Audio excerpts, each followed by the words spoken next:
Andrea, how are you doing today? Very good and excited Yeah, for awesome. the service. Yeah, tell me what's going on today. What's happening? Today is our church launch. Okay. Very Cool. excited. Yeah. Well, I brought you on here because I wanted to kind of get your story of you and I'm his home. So now I'm in my first year of college. I'm taking Bachelor of Science in Social Work. And since college, we move out, Cherry and me. She's the other college student, and we move out. We had our apartment, but every weekend we come home to spend time here and help around, do part-time job. Oh, okay. You were an IMA's kid, and Yeah. now you're kind of like a graduated IMA's kid. So what does that look like? It's a whole different kind of life, and Yeah. I'm now independent, but still depending to my family. This is Yeah. my family, so Absolutely. yeah. So you recently went to college. Tell me a little bit about how that's been. How was the first 2 months? How is it now? And how long has that been, period? I thought college is a very new experience, but it's scarier for me, especially. For the first 2 months, it has been very scary for me and Cherry.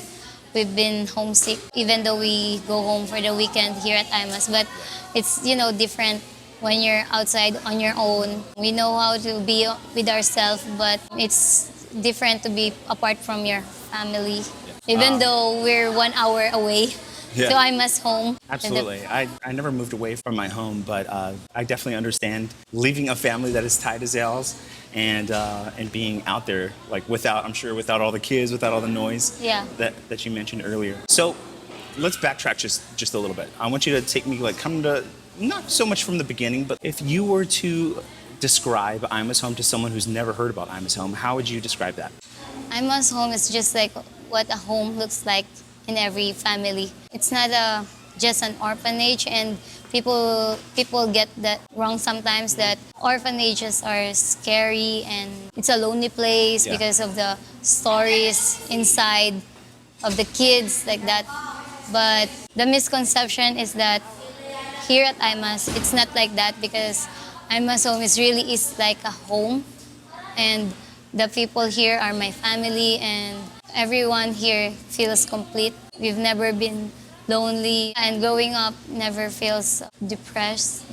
Did you ever feel lesser than? And then how did you overcome that? Growing up, I never felt I don't have that, I don't have this, because IMA's home has provided everything that I needed, especially education, and now I'm pursuing my dreams and almost close to graduating. I think that's all that I need to, for a good life ahead for me.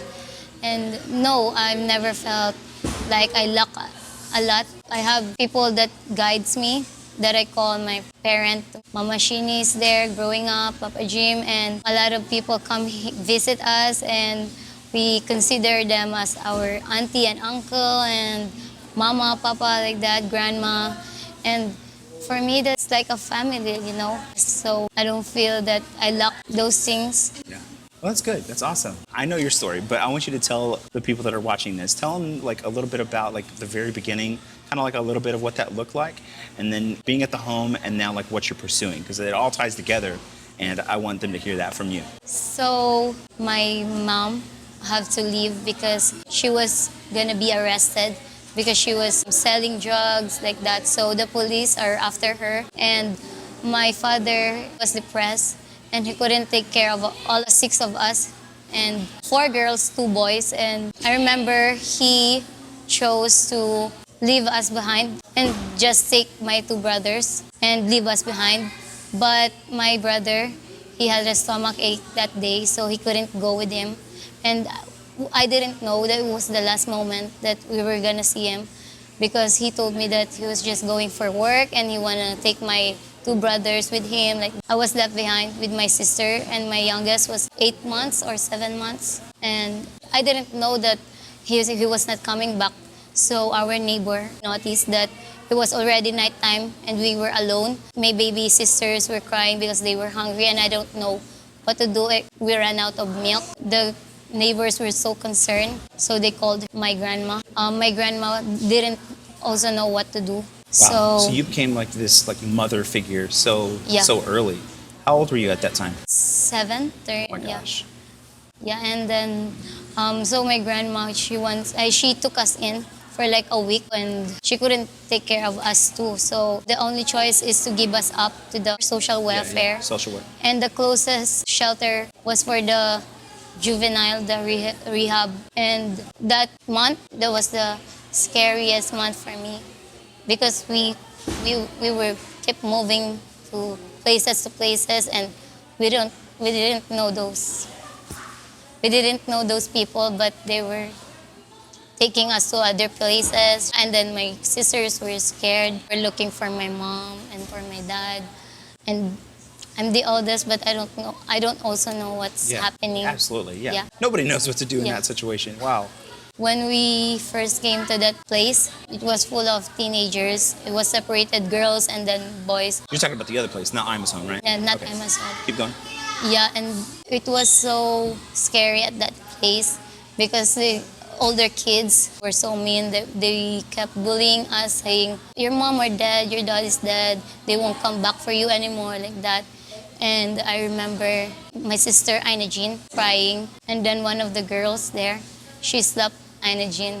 And that made me cry and my other siblings. And we stayed there for 2 weeks until the supervisor there, she had repaired us to Mama Shini. So Mama Shini came to pick us up. Actually, the people there, they told me that it was our mom that's gonna pick us up.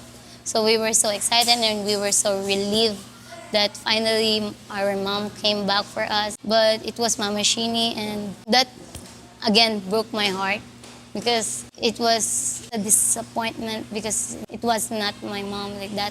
The next morning, Papa Jim was at Ima's home, and we didn't know him, but he was pretty kind. You saw him the next day? Yeah, we Wow. saw him the next day, and it was a very special moment for me because it was not the same feeling when we entered that rehabilitation center. The feeling that we came at Ima's home was a strange feeling of comfort, and we didn't cry.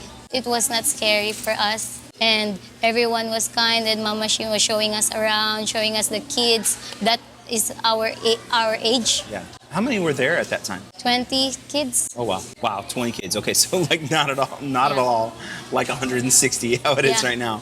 Okay, fast forward just a tad. If you were to describe Imus home overall, like in your experience, I know that you're not removed from it. You're still very much here, even though you're 9 months away and you get to see your family on the weekends. Tell me your overall thoughts on Imus home. Ima's home is such a dreamy place, you know.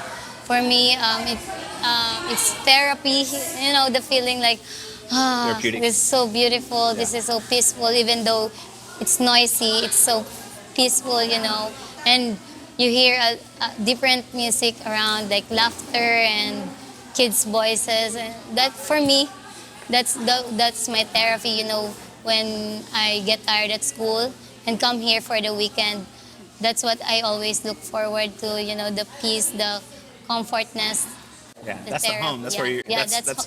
Warmth. Yeah, home. Absolutely. That's where you can relax. It makes sense. It makes sense. Well, thank you so much. I think your English is great. You do an awesome job.